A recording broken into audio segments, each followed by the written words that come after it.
Hello everyone, welcome to my channel Shyam Babu 214। इस channel पर आप सभी लोगों को ऑडियो में एनसीईआरटी बुक रीड कराया जाएगा। बुक रीड कराने के साथ साथ नीट एंड यूपी बोर्ड से रिलेटेड हर एक क्वेश्चन बताया जाएगा। आप सभी लोगों को मालूम है कि हम लोग कितना भी नोट्स पढ़ लें और क्वेश्चन प्रैक्टिस कर लें, कापियां पढ़ लें, कुछ नहीं हो सकता है जब तक हम लोग अच्छी तरीका से एक बुक रीड न किया जाए, क्योंकि हर एक चीज बुक से ही बनता है। बुक रीड करने के बाद आप सभी लोग क्वेश्चन प्रैक्टिस कीजिएगा, नोट्स रीड कीजिएगा, उसके बाद कोई दिक्कत नहीं होगा। आइए हम सभी मिलकर अपने लक्ष्य की ओर एक कदम आगे बढ़ाएं और अपने इस neat and UP board mission को पूरा किया जाए। पॉइंट 2, स्त्री केसर, गुरु बीजाणुधानी, बीजांड तथा भ्रूणकोश। जयांग पुष्प के स्त्री जनन अंग का प्रतिनिधित्व करता है। जयांग एक स्त्री केसर एकांडपी या बहुस्त्री केसर बहुअंडपी हो सकते हैं। जहां पर ये एक से अधिक होते हैं वहां स्त्री केसर आपस में संगलित युक्तांडपी हो सकते हैं। चित्र 1.7 ब या फिर वे आपस में स्वतंत्र युक्तांडपी। चित्र 1.7 स प्रत्येक स्त्री केसर में 3 भाग होते हैं। चित्र 1.7 अ वर्तिकाग्र, वर्तिका तथा अंडाशय वर्तिकाग्र परागकणों के अवतरण मंच का काम करता है। वर्तिका एक दीर्घीकृत पतला इकहरा भाग है जो वर्तिका के नीचे होता है। स्त्री केसर के आधार पर उभरा फूला हुआ भाग अंडाशय होता है। अंडाशय के अंदर एक गर्भाशयी गुहा कोष्ठक होती है। गर्भाशयी गुहा के अंदर की ओर अपरा नाड़ स्थित होती है। आप कक्षा 11 में पढ़ी हुई अपरा की परिभाषा एवं प्रकारों का स्मरण करें। अपरा से उत्पन्न होने वाली दीर्घ बीजाणुधानी सामान्यतः बीजांड कहलाती है। एक अंडाशय में बीजांडों की संख्या एक गेहूं, धान, आम से लेकर अनेक पपीता, तरबूज तथा आर्किड तक हो सकती है।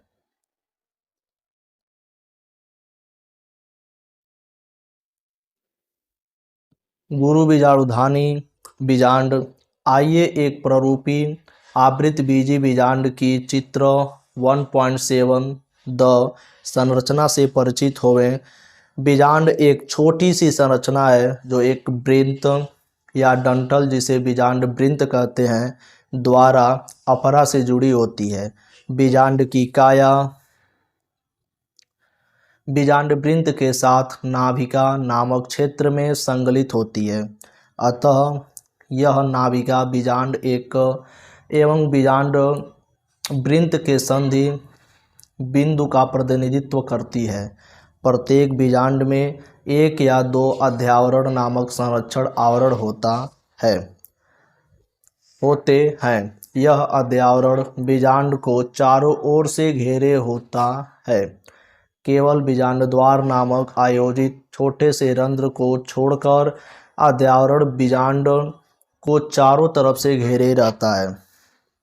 बीजांड द्वारी सिरे के ठीक विपरीत निभाग कैलाजा होता है जो बीजांड के आधारी भाग का प्रतिनिधित्व करता है।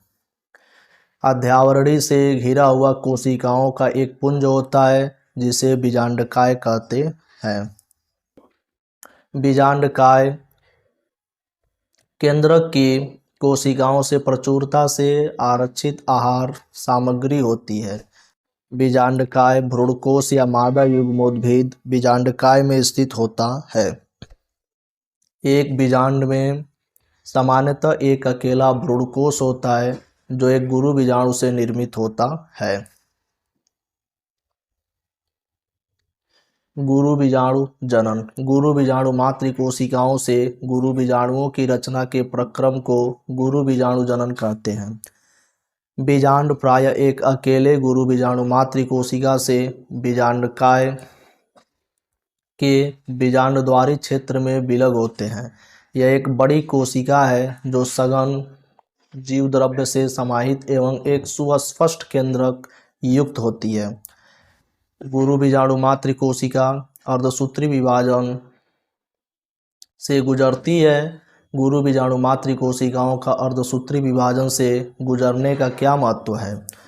अर्धसूत्री विभाजन के परिणाम स्वरूप 4 गुरु बीजाणुओं का उत्पादन होता है। चित्र 1.8 स्त्री मादा युग्मोद्भेद।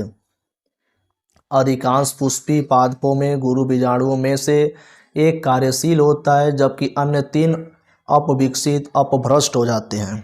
चित्र 1.8 केवल कार्यशील गुरु बीजाणु स्त्री मादा युग्मोद्भेद भ्रूणकोश के रूप में विकसित होता है। एक अकेले गुरु बीजाणु से भ्रूणकोश के बनने की विधि को एक बीजाणु विकास कहा जाता है।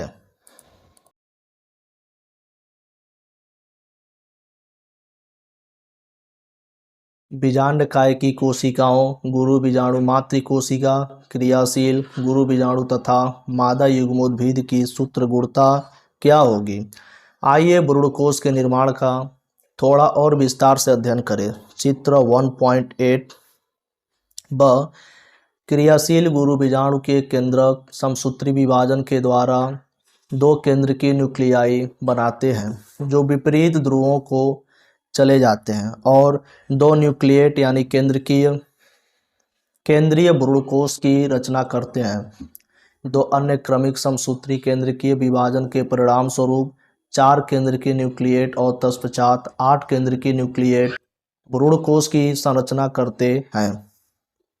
यहाँ पर यह ध्यान देना महत्वपूर्ण है कि ये सूत्री विभाजन सही अर्थों में मुक्त केंद्रक न्यूक्लियर है जो केंद्रकीय विभाजन से तुरंत ही कोशिका भित्ति रचना द्वारा नहीं अनुपालित किया जाता है। 8 न्यूक्लिएट चरण के पश्चात कोशिका भित्ति की नींव पड़ती है जो विशिष्ट प्ररूपी मादा युग्मोद्भेद या भ्रूणकोश के संगठन का रूप लेती है। भ्रूणकोश के भीतर कोशिकाओं के वितरण का अवलोकन कीजिए। चित्र 1.8 8 में से 6 न्यूक्लियाई भित्ति कोशिकाओं से घिरी होती है और कोशिकाओं में संयोजित रहते हैं। शेष बचे 2 न्यूक्लियाई ध्रुवीय न्यूक्लियाई कहलाते हैं जो अंड उपकरण के नीचे बड़े केंद्रीय कोशिकाओं में स्थित होते हैं। पुष्पी पादपों में लैंगिक प्रजनन ये देख सकते हैं। चित्र 1.8 बीजांड के अंग एक व्यापक गुरु बीजाणु मातृ कोशिका, एक डियाड तथा एक गुरु बीजाणु का टेट्राड चतुष्टक प्रदर्शित है। वह भ्रूणकोश के 1, 2, 4 तथा 8 न्यूक्लिएट चरण तथा एक परिपक्व भ्रूणकोश परिपक्व भ्रूणकोश का एक आरेखीय प्रस्तुतीकरण बीजांड का बीजांड द्वार शीर्ष दिखाता है। ये नीट ऑफ व्यू और यूपी बोर्ड ऑफ व्यू से और ज़्यादा इम्पोर्टेंट है। ये बार बार पूछा जा चुका है कि केंद्र की और कोश की व्यवस्था कितनी होनी चाहिए। ये देख सकते हैं, ये बीजांडकाय है, ये बीजांडकाय है और ये गुरु बीजाणु मातृ कोशिका है। फिर यहाँ से विभाजित होकर के यहाँ बीजांडकाय और फिर गुरु बीजाणु द्वितीयक बना है, फिर यहाँ से गुरु बीजाणु चतुष्टक बना है।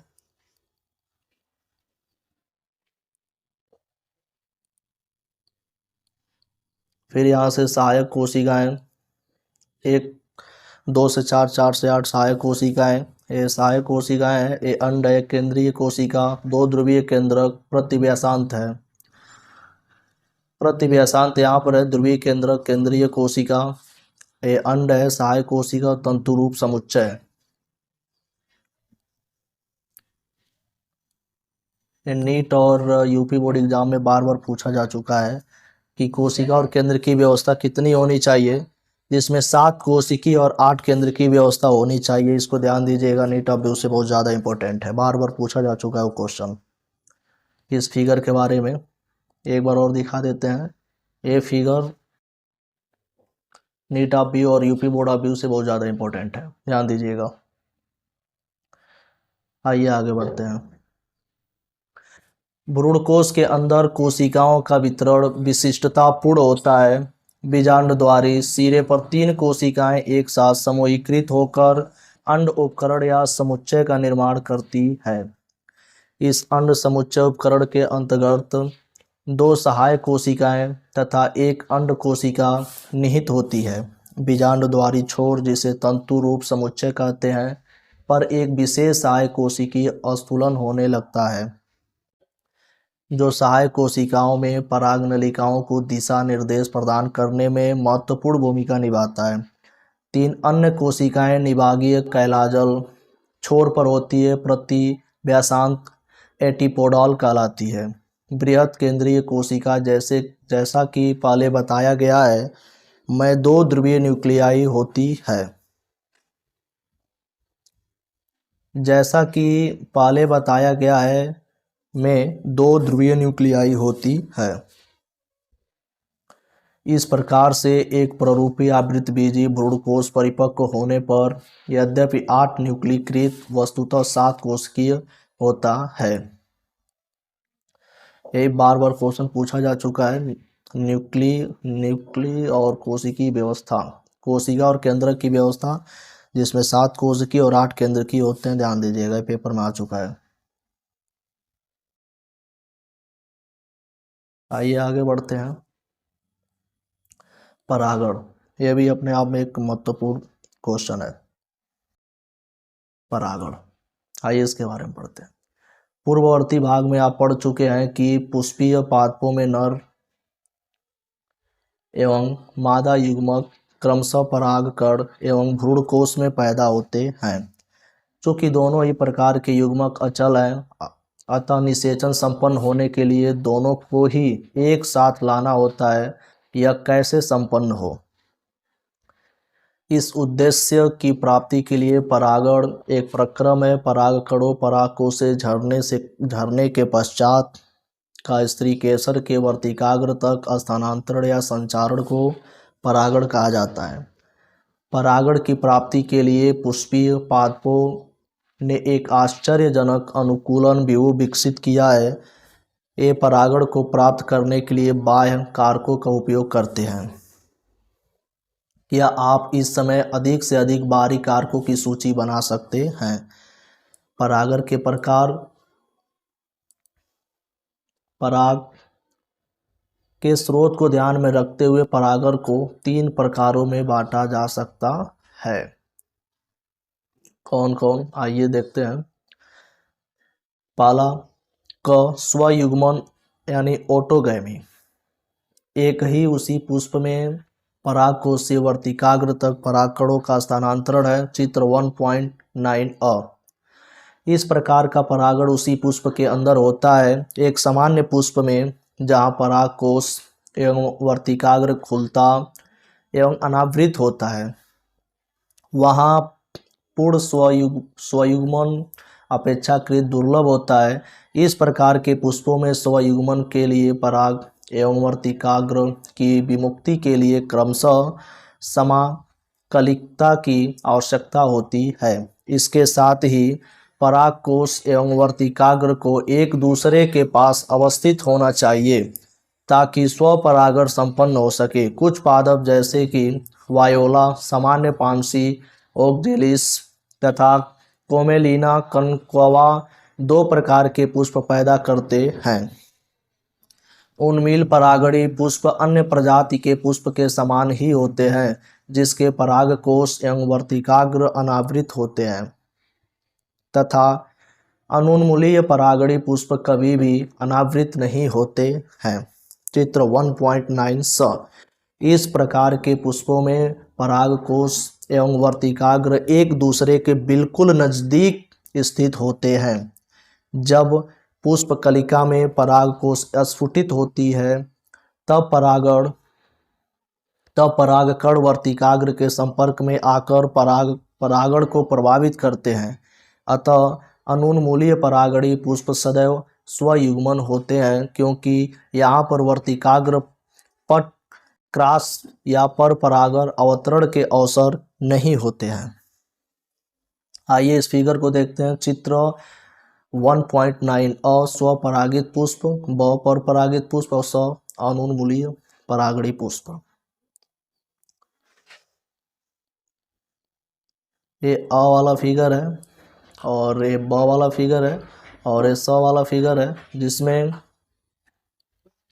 ये देखिए उन्मूलीय परागड़ी पुष्प है और ये अनुन्मीलिय परागड़ी पुष्प है।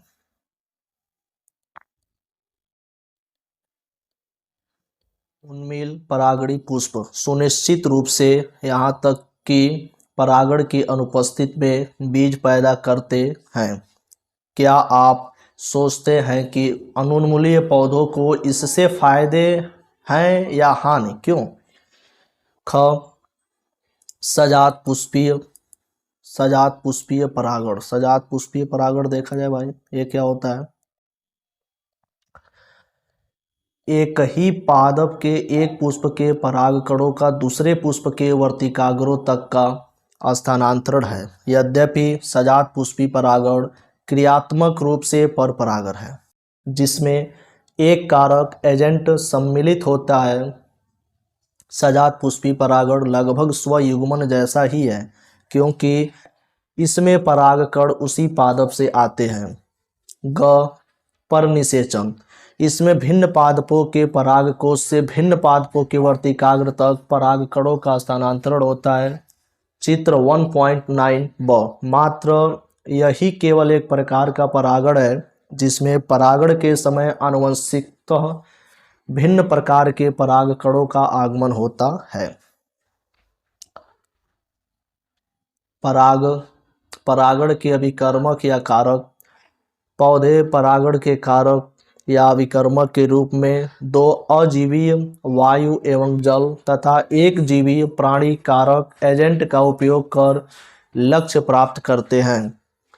अधिकतर पौधे परागण के लिए जीवीय कारकों का उपयोग करते हैं। बहुत कम पौधे अजीवीय कारकों का उपयोग करते हैं। वायु तथा जल दोनों ही कारकों में परागकण का वर्तिकाग्र के संपर्क में आना महज संयोगात्मक घटना है। इस प्रकार की अनिश्चितता तथा परागकणों के ह्रास से जुड़े तथ्यों की क्षतिपूर्ति हेतु पौधे बीजांडों की तुलना में असंख्य मात्रा में परागकण उत्पन्न करते हैं। अजीवीय परागण में वायु द्वारा परागण सर्वाधिक सामान्य परागण है। इसके साथ ही वायु परागण हेतु हल्के तथा चिपचिपाहट रहित परागकणों की जरूरत होती है ताकि वे हवा के झोंकों के साथ संचारित हो सके। वे अक्सर बेहतर अनावृत पुंकेसर से युक्त होते हैं ताकि वे आसानी से हवा के बहाव में प्रसारित हो सके तथा बृहद एवं प्रायः पिच्छ वर्तिकाग्र युक्त होते हैं ताकि आसानी से वायु के उड़ते परागकणों को आबद्ध किया जा सके। चित्र 1.10 वायु परागित पुष्पों में प्रायः प्रत्येक अंडाशय में एक अकेला बीजांड तथा एक पुष्प क्रम में असंख्य पुष्प गुच्छ होते हैं। इसका एक जाना पहचाना उदाहरण भुट्टा कोर्नकैव है। आप जो फूंदने टैसेल देखते हैं वे कुछ और नहीं बल्कि वर्तिकाग्र और वर्तिका है जो हवा में झूमते हैं ताकि परागकणों को आसानी से पकड़ सके। घासों में वायु परागण सर्वथा सामान्य है। पुष्पी पादपों में पानी द्वारा परागण काफ़ी दुर्लभ है। यह लगभग 30 वंशों तक सीमित है, वह भी अधिकतर एक बीजपत्री पौधों में। इसके विपरीत आप स्मरण करें कि निम्न पादप समूह जैसे एल्गी, ब्रायोफाइट्स तथा टेरिडोफाइट्स आदि के नर युग्मकों के परिवहन संचार का नियमित साधन जल ही है। यह विश्वास किया जाता है कि कुछ ब्रायोफाइट्स एवं टेरिडोफाइट्स का विस्तार केवल इसलिए सीमित है क्योंकि नर युग्मकों के परिवहन एवं निषेचन हेतु जल की आवश्यकता होती है। जल परागित पादपों के कुछ उदाहरण वैलिस्नेरिया तथा हाइड्रिला जो कि ताज़े पानी में उगते हैं और अनेकों समुद्र जलीय घासें जैसे जोस्टेरा आदि हैं। सभी जलीय पौधे जल को परागण के लिए उपयोग में नहीं लाते हैं। अधिकांश जलीय पौधे जैसे कि वाटर हायसिंथ एवं वाटर लिली, मुकुंदनी पानी के सतह पर पैदा होते हैं और इनका परागण कीटों एवं वायु से होता है, जैसा कि अधिकतर थलीय पादपों में होता है। एक प्रकार के जलीय परागण में मादा पुष्प एक लंबे डंठल वृंत द्वारा जल की सतह पर आ जाते हैं और नर पुष्प या परागकण पानी की सतह पर अवमुक्त होकर या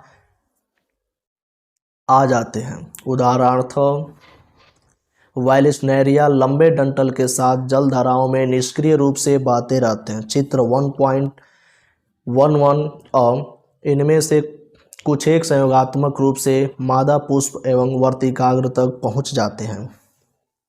एक अन्य समूह के जलीय परागण वाले पादपों जैसे कि समुद्री घासों सिग्रासेस में मादा पुष्प जल के सतह के नीचे ही पानी में डूबा रहता है और परागकणों को जल के अंदर ही अवमुक्त किया जाता है।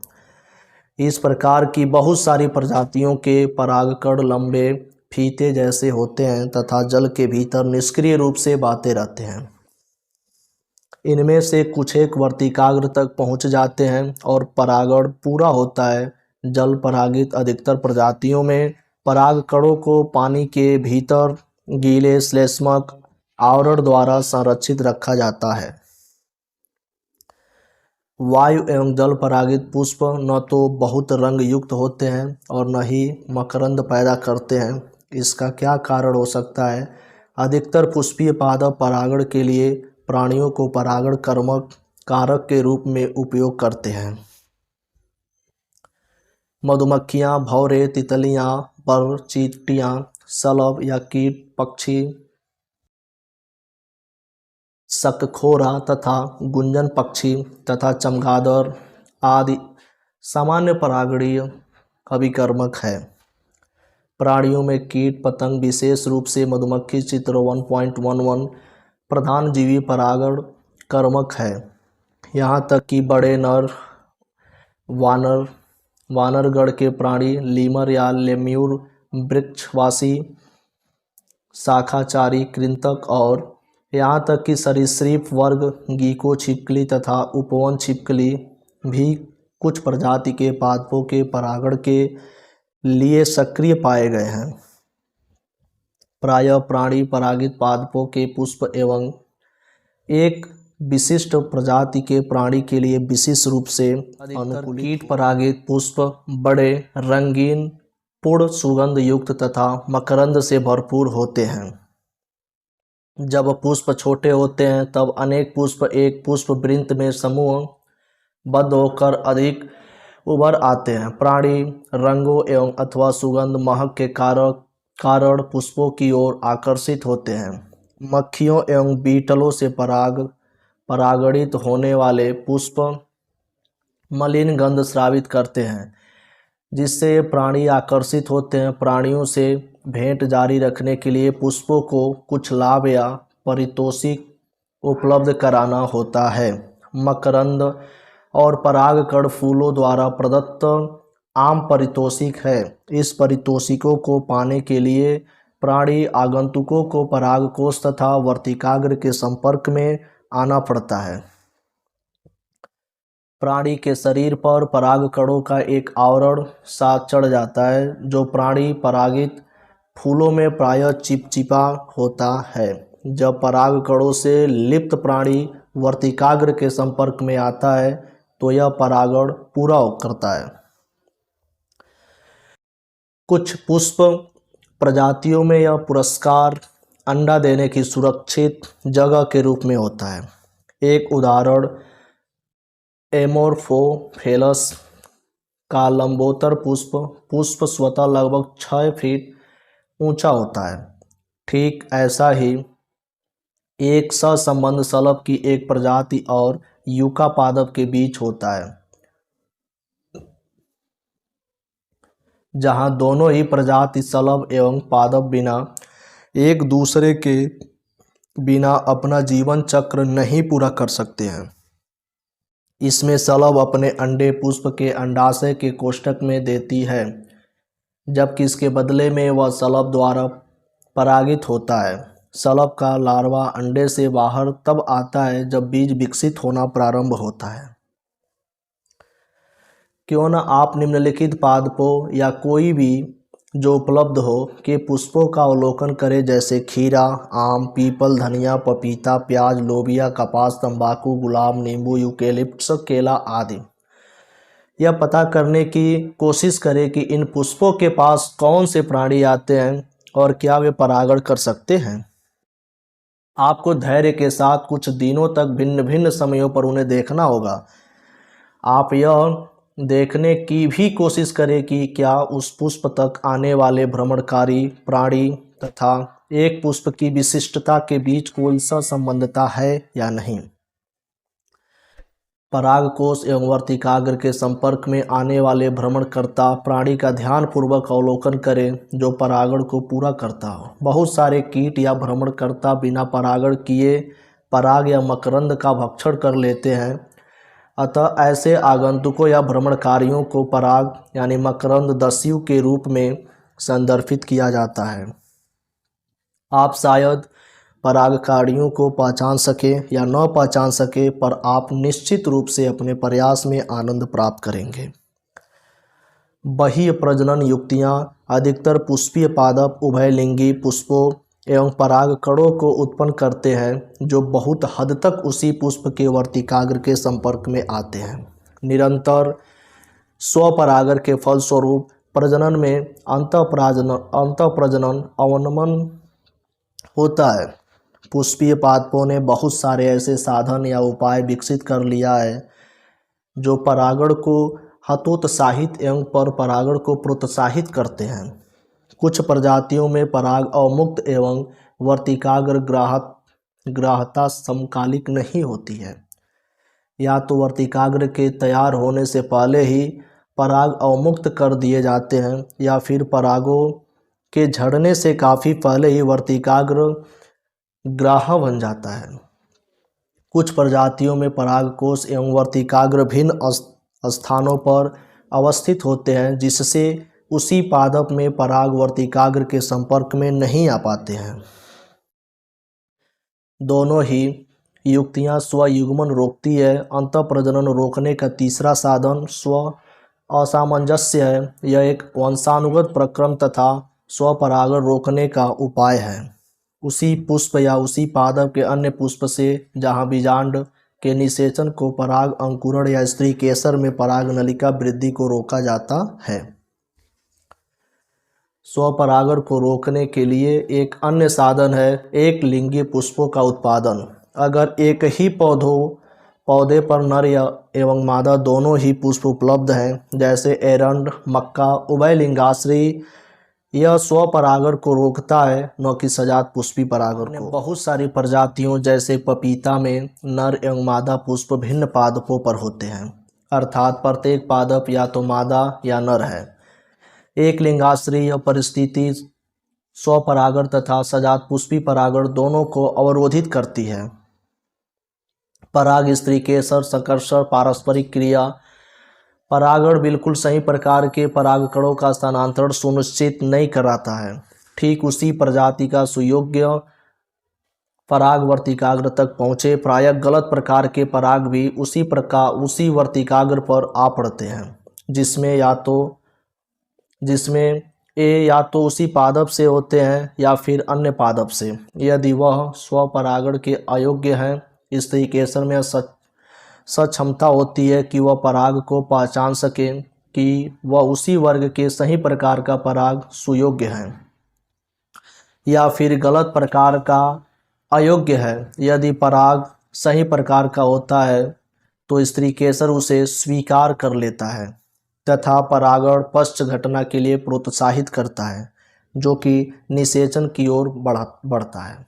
यदि पराग गलत प्रकार का होता है तो स्त्री केसर वर्तिकाग्र पर पराग अंकुरण या वर्तिका में पराग नलिका वृद्धि रोककर पराग को अस्वीकार कर देता है।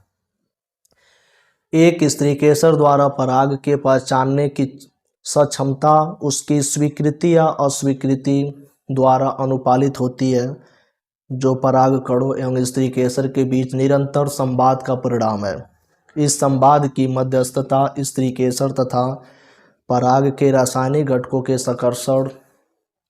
संकर्षण द्वारा होता है। अभी हाल ही में कुछ वनस्पति विज्ञानियों ने स्त्री केसर एवं पराग के घटकों को पहचाना है तथा उनके बीच संकर्षण पारस्परिक क्रिया को स्वीकृति या अस्वीकृति के अनुपालन से जाना है। जैसा कि पहले बताया जा चुका है, सुयोग्य परागण के अनुपालन में परागकण वर्तिकाग्र पर जनित होते हैं ताकि एक जनन छिद्र के माध्यम से एक पराग नलिका उत्पन्न हो। चित्र 1.12 पराग नलिका वर्तिकाग्र तथा वर्तिका के उत्तकों के माध्यम से वृद्धि करती है और अंडाशय तक पहुंचती है। चित्र 1.12 आप याद करें कि कुछ पादपों में परागकण दो कोशीय स्थिति में, एक कायिक कोशिका तथा दूसरी जनन कोशिका झरते हैं। ये फिगर आप देख सकते हैं। ये फिगर नीट ऑफ व्यू से बहुत ज़्यादा इम्पोर्टेंट है। चित्र 1.112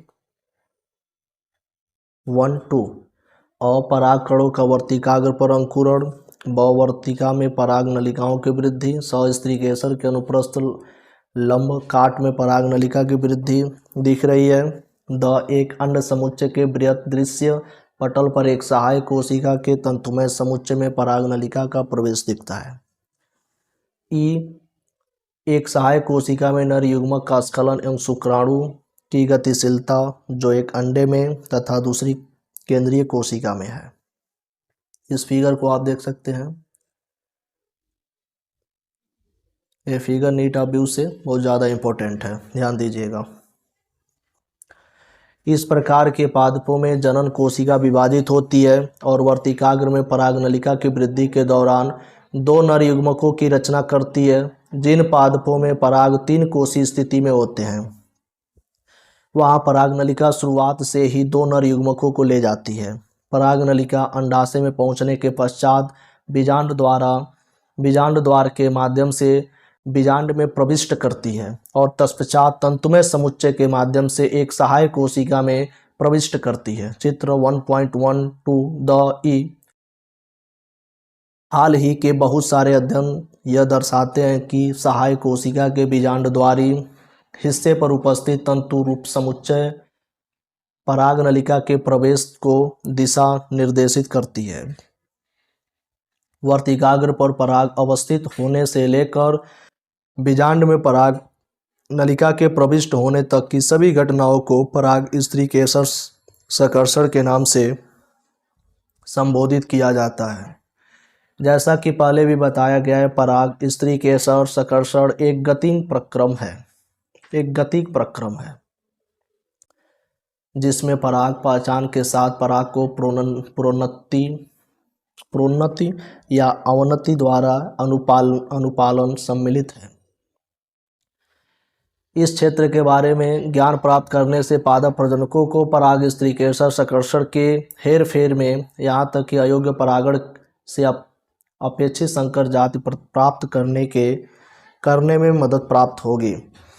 आप एक कांच की पट्टी स्लाइड पर जल शर्करा घोल 10% घोल कि एक बूंद पर मटर, चना, चिकपी, क्रोटालेरिया, बाल्सम, गुलमेहंदी तथा बिनका सदाबहार के पुष्पों से कुछ पराग झाड़ कर गिराने के पश्चात पराग जनन का अध्ययन आसानी के साथ कर सकते हैं।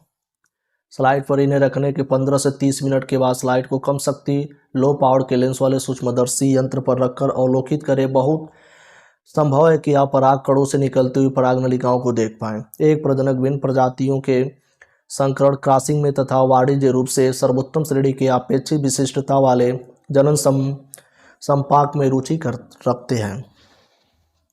कृत्रिम संकरीकरण फसल की उन्नति या प्रगतिशीलता कार्यक्रम के लिए एक प्रमुख उपागम है। इस प्रकार के संकरण प्रयोगों हेतु यह सुनिश्चित करना महत्वपूर्ण है कि केवल अपेक्षित परागों का उपयोग परागण के लिए किया जाए तथा वर्तिकाग्र को संदूषण अनापेक्षित परागों से बचाया जाए। यह उपलब्धि केवल बोरा वस्त्र तकनीक, बैंगिंग टेक्निक तथा विपुंसन तकनीक द्वारा पाई जा सकती है।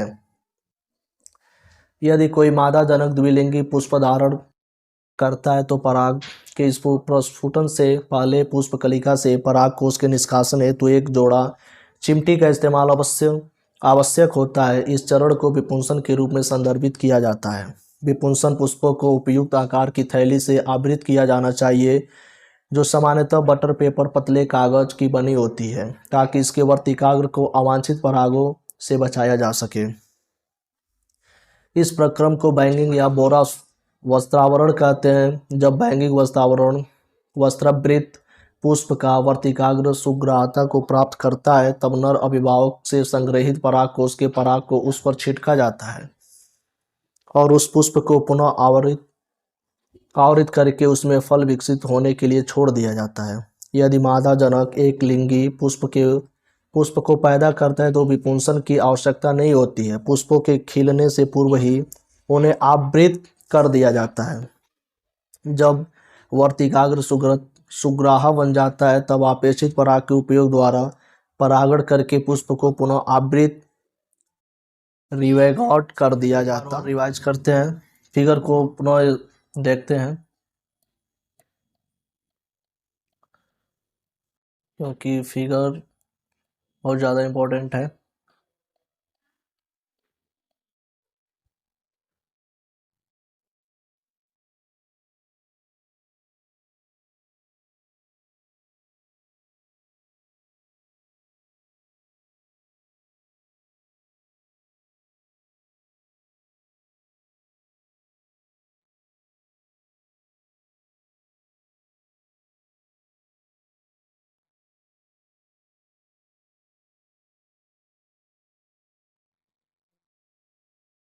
फिगर को देख सकते हैं।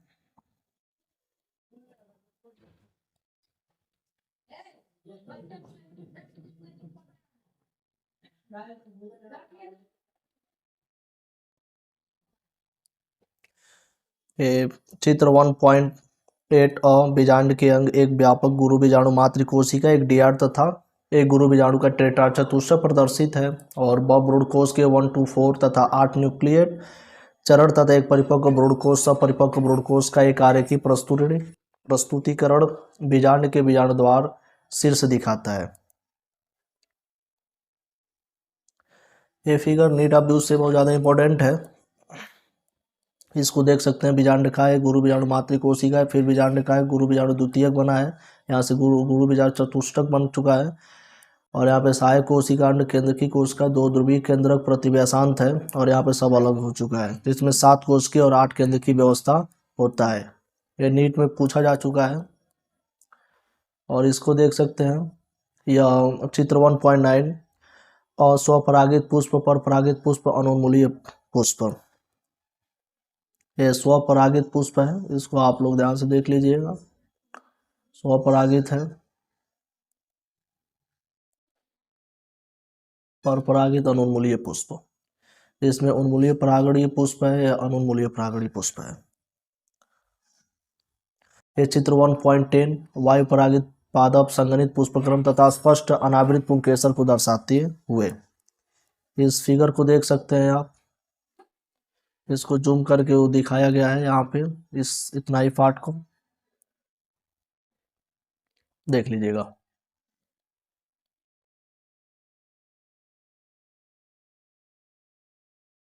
ये चित्र 1.11 और वैलिस्नेरिया में जल द्वारा परागण कीट परागण। वैलिस्नेरिया में जल द्वारा परागण, ये वैलिस्नेरिया में जल द्वारा परागण है, देख लीजिए इसको। ये मादा पुष्प है, ये वर्तिकाग्र जा रहा है और ये नर पुष्प, ये मादा पुष्प है।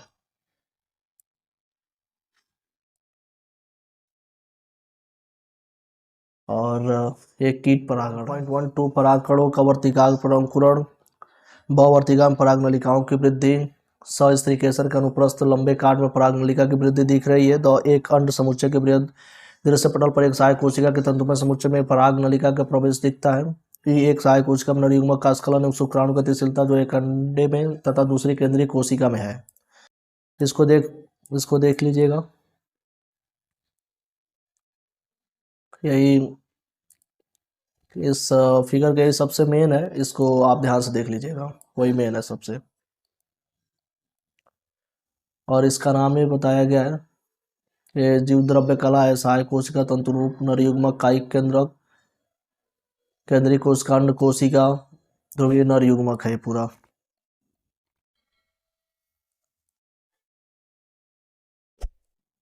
बस, थैंक यू दोस्तों।